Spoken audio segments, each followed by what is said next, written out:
as a family. Mr. Ricks, Yes. the governor has pushed back on calls to close Mercy Correctional Facility. I'm so sorry for your loss. Do you agree with her? Do you think the prison should stay open? I believe that the prison should close because it sends a message. The message is that your primary source of income in your community can be eliminated if these types of things happen in the prison in your community. However, my issue with that is that the guards from Marcy is just going to go to another prison. So for me, it's 6 in one hand, half a dozen in the other. That's my take on it. Follow up to that, do you think the Commissioner of Docs should resign, considering what you just said? I don't know enough about him as an individual to say that he should resign. Prior to now, I didn't know a lot about this system and how rigged it is. So I wouldn't say that he needs to resign. What I would say is that the system needs to be restructured so that anybody that holds that position isn't allowed to see these things go on or know these things are going on and either sweep them under the rug or totally ignore them. What did you mean by the system being rigged? What I've learned is that you have people that's making decisions in reference to the guards that oversee the prisons as far as reprimands or punishments are concerned that are closely associated with those guards and those systems. So it's like they're governing themselves under you make it okay. The system lacks integrity. Right, the system lacks integrity. Mr. Ricks, sorry for your loss, and thank you for speaking with us. Thank you. I wanted to know, so what was your conversation like with the Senate leader, and what action are you hoping to see the legislature take to address some of these issues? Well, I've had an opportunity to look at quite a few bills that are being pushed forward, and I think that they're all good. I don't think that they're enough. I think that there's a lot of thought needs to be put into how to reform the system. And I don't think any one particular person or any one particular law is going to change the level of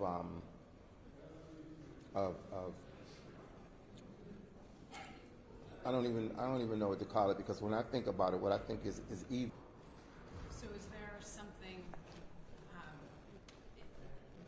so it's not a legislative proposal, you're saying that there's not one that can change the culture, or is there something you feel that is missing you'd like to see proposed that isn't being talked about?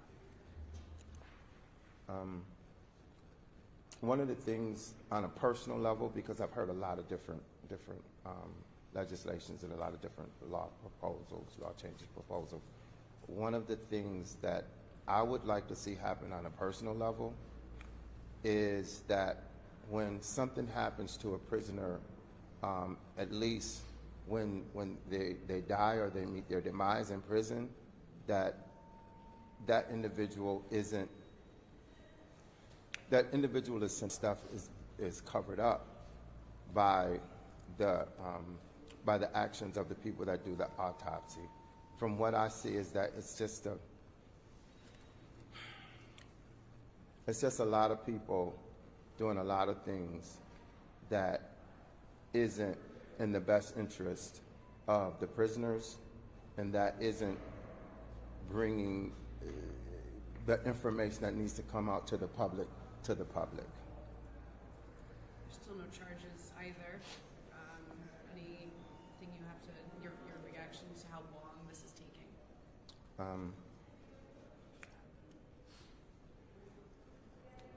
Having talked to the Attorney General, having talked to our attorney, having talked to Eric and other attorneys, I know now that there's a process, and if you don't heed the process, then you stand a chance of the case being thrown out or it being prolonged.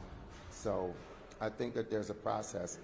Again, I think that the process needs to change, but the current process allows for this type of delay in justice. Mr. Ricks, thank you for speaking with us. You were just talking about that process. At the end of it, what do you want to see change in terms of change, or what do you want to see happen? If you had to envision at the end of this really difficult process, what would you want? Are you speaking just in reference to my son, or are you speaking in general? It could be for whatever you. Okay. So for me, I had a lot of conversations with my son, and my son desired to come home and really do things to impact his lives positively and impact the lives of some of the young people in our community. He received his GED. He went on to get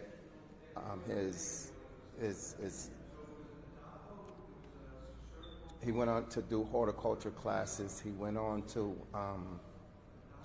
get his license in sign language, and he was doing some things that was going to positively impact his life, but also some things that would positively impact the community. I've been working with young people for about the last 32 years, so he wanted to come home and do some of the things that I did. And so what I'd like to see change is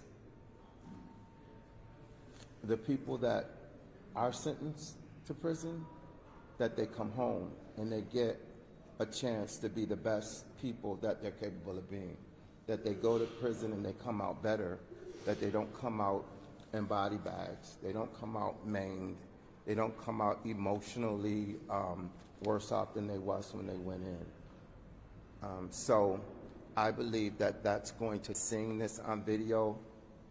As I said, no one could have told me that these things are happening in prison. Yeah, I heard people talk about it, I've seen it in movies, but nobody could have told me that it was happening. So what I feel is that this system in large part needs to be investigated and it needs to be changed. I'll also just quickly add that Mr. Ricks has submitted public testimony for tomorrow's public protection budget hearing and will be testifying tomorrow at the hearing. Senator, how do you feel about the progress of 3 bills you've introduced in response to the Robert Brooks incident and his tragic death? How do you feel about their chances and how they could potentially have an impact on the system? I feel confident about the prospects of this legislation, the Docs Discipline Bill, the bill to expand the Correctional Association's authority, also the bill related to the State Commission of Correction, which is supposed to be investigating local and state facilities, trying to prevent horrific violence like what happened to Robert from continuing to happen, as well as a bill to create the Office of the Correctional Ombudsperson. What we're talking about really is independent oversight and accountability in our facilities to try to prevent this from continuing. Of course, we want to see a more comprehensive agenda. As Robert mentioned, we know that no singular bill or even set of bills can change the culture of violence and impunity in jails and prisons in New York, but it can play a role. And so we hope to see this change. I feel very confident and encouraged by the support that we're seeing, also by conversations with the executive chamber about it. And I hope that tomorrow at the public protection budget hearing, among other very important conversations, we will have an opportunity to talk about how will we respond through legislation to the killing of Robert Brooks. Senator, do you expect that to be in the budget, or do you expect it to go on longer, take more time, or what path do you see these changes being made in? Because some of the changes we were talking about would have a fiscal impact, such as creating a new agency that's truly independent, or expanding the State Commission of Correction, or adding more resources to the Correctional Association. I think it is critical that we have those conversations in the budget, but these conversations need to continue beyond the budget as well. How do you feel about the governor's proposal to increase funding for the body camera program and putting more cameras in correctional facilities? It's important. The reason that the world saw what happened to Robert, the video footage from Marcy, is because of body-worn cameras. Now, of course, we also know that there were, I'll say, not errors, but the body-worn camera policy, even from the footage that we received from the investigation into the incident, we know that even the existing policy, I believe, was not followed. So my point here is that it's very important to have a universal body-worn camera policy. It's important to have fixed cameras adequate across facilities, and so I support the funding to ensure that that happens. At the same time, there need to be consequences when the policy is not followed, and we should recognize the limits of these policy changes, even as I support them and think they're really important. And troubling data shows that in about 90% of the cases, officers are not held accountable in which they engage in alleged abuse and covering up abuse. Do you think these bills could potentially impact that data in a positive way down the line? I absolutely think so, particularly for what we've referred to as the DOCS discipline bill.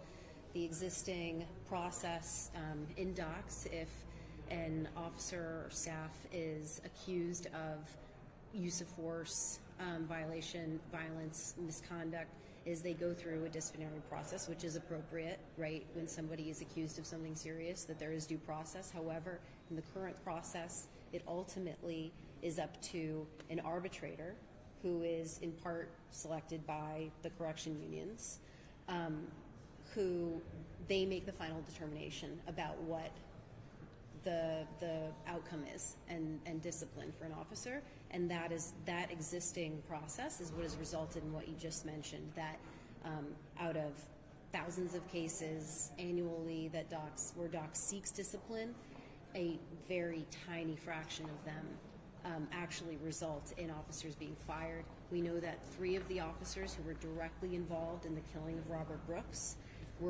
they previously faced discipline for permanently injuring incarcerated individuals, and that discipline was deeply inadequate. The fact that they were able to continue to work for the Department of Corrections and ultimately do what they did to Robert, that is a testament to the need for the disciplinary process to change. And what the bill would do is ensure that the DOCS commissioner has the final say in discipline, somebody who is accountable to the public, known to the public, and should have that responsibility and be able to fire officers. And have you had a lot of conversations with lawmakers, across, on your side of the aisle and across the aisle about this bill? I've spoken to a couple of Republicans, some of them weren't aware of them or said that they feel, okay, well, I think that I'm sure that the officers will be held accountable and the system works and blah, blah, blah. Like, what do you have to say to that, and have you had conversations with lawmakers about this yet? Right. The data shows us that the system is not working. It's not sufficient. Robert Brooks' death is evidence of that, but it's certainly not the only evidence of it. The abuse and impunity is rampant. But we've had great conversations with legislators. We introduced the bill last year, reintroduced it this year, and the Black, Puerto Rican, Hispanic, Asian Caucus has endorsed, is supporting and advocating for the DOCS discipline bill as well. So Mr. Ricks talked about maybe some kind of reforms to the delays, and obviously this process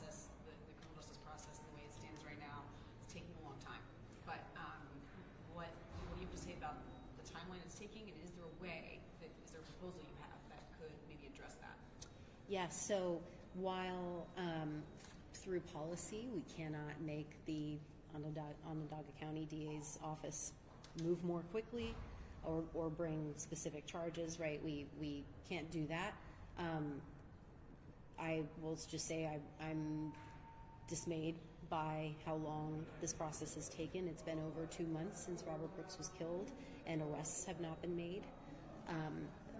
Putting that aside, when under current law, when an individual is killed by law enforcement, like what happened here, the Attorney General's office has the power to serve as a special prosecutor. Of course, in this case, that's not what has happened. Initially, the Attorney General's office was investigating. They had to pass the case on due to conflict of interest, to the Onondaga County DA's office. So there should be, I believe, we must change the law to prevent that from happening in the future. There should be a truly independent office of the special prosecutor who prosecutes these cases in which law enforcement kills an individual, so that it's a truly independent investigation and prosecution, and we can hopefully see justice. And is sentencing reform part of this? I know that the Chief Justice and the Docs Commissioner came out in favor of the Second Look Act. Do you have any comment on that? Absolutely. I think the relevance with sentencing reform, as well as parole justice, so much of a comprehensive agenda for transforming our criminal legal system. It's all interconnected. We want fewer people to needlessly be incarcerated for long periods of time, allowing for violence to continue to occur. And so the connection to me with sentencing reform, such as the Second Look Act, is that would be an opportunity for people who are given long sentences, including what would have been true for Robert Brooks. For example, someone is sentenced to 10 years or longer, to have the opportunity to apply for essentially a sentencing reduction, for a judge to reconsider that sentence, not on the basis that it was unlawful, which they can currently do, right, current law, but on the basis of the interest of justice, that people are being sentenced to egregiously long periods of time in prison, and while they're inside, are making the changes that they need in order to return to society, and they should have that opportunity. Mr. Chairman, can you just describe your role here with the Brooks family? Well, we're here today because Robert's son was murdered, and I'm here to advise and support him. As he lends his voice, his powerful voice, to the effort at real reform.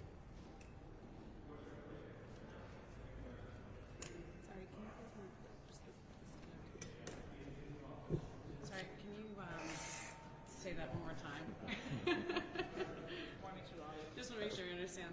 Well, we're here today because Robert's son was murdered, and he has courageously decided to be a voice for reform, and I'm here to advise and support him in that effort.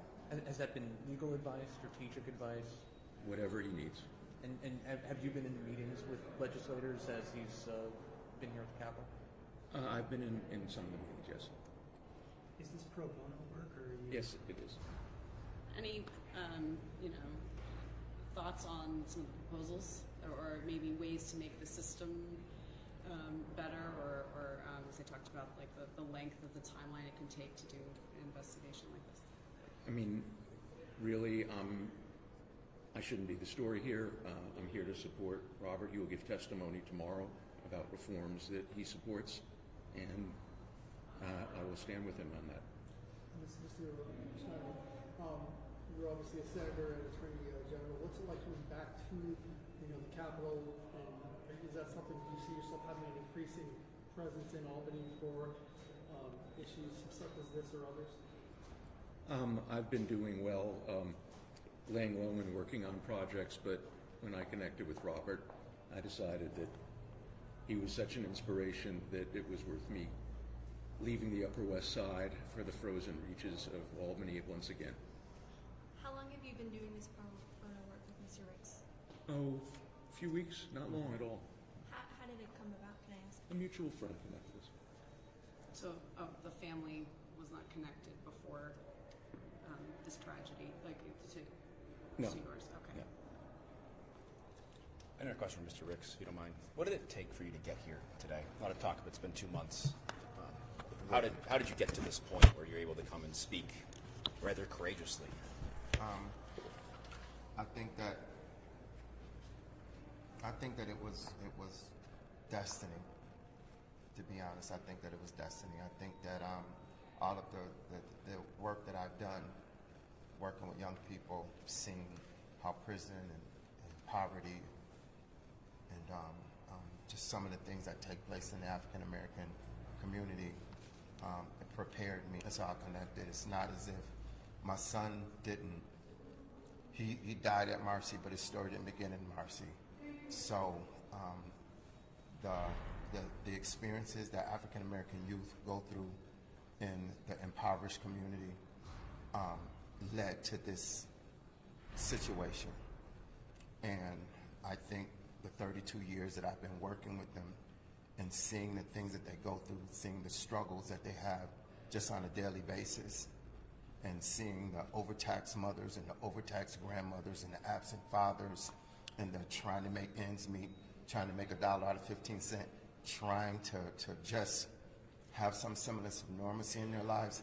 That's what leads our young men and our young women to institutions, jails and institutions, and death oftentimes. So I got here by way of dealing with young people and their pain, and it brought me here when my son became a victim of this heinous system.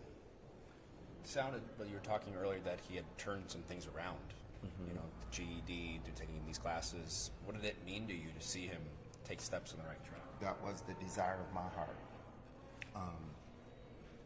My life, once my will for myself and my God's will for me and my mother's will for me aligned, that's when I could be the best person that I was capable of being. And that's what I saw happen with my son. I seen the opportunity for him to sit back, relax, think about some things, realize some things, get prayed up, get centered, start reading, start focusing on the next phase of his development. I seen that happen. And I feel like the system denied him the opportunity to be all that he could be for himself, but also for the community. Because I just believe that you can't teach what you don't know, and you can't lead where you don't go. So for a young man to go to jail, go through the things that he went through, and then come out and be like, listen, if you go down that road down there, now you ain't got to go down there. I did the research for you. You don't have to go down there. But if you go down there, this is what's going to happen to you. That has a real impact, because it's not something that he got in a book in a college or something that somebody told him. He know it. And I think that that has such a profound impact on the young people in our community, having survived some of the things that if they don't straighten up and fly right or decide to do something different, that they're going to end up in the same place. And that's what my son was preparing for, to be a voice, to be a change maker. And this system denied him that. And not only did it deny him, it denies so many young men and young women. The reality is, because of the way the system is structured, our kids are going to go to jail. I just want them to come home and be the best that they're capable of being. You see yourself as his voice now. I see myself as his voice, and the voice of many others, the hundreds of mothers that called me and texted me and Facebooked me about the atrocities that their children had experienced in jail. And sometimes just the atrocities that they experienced in jail, but just the struggle, the daily struggle of just trying to live. So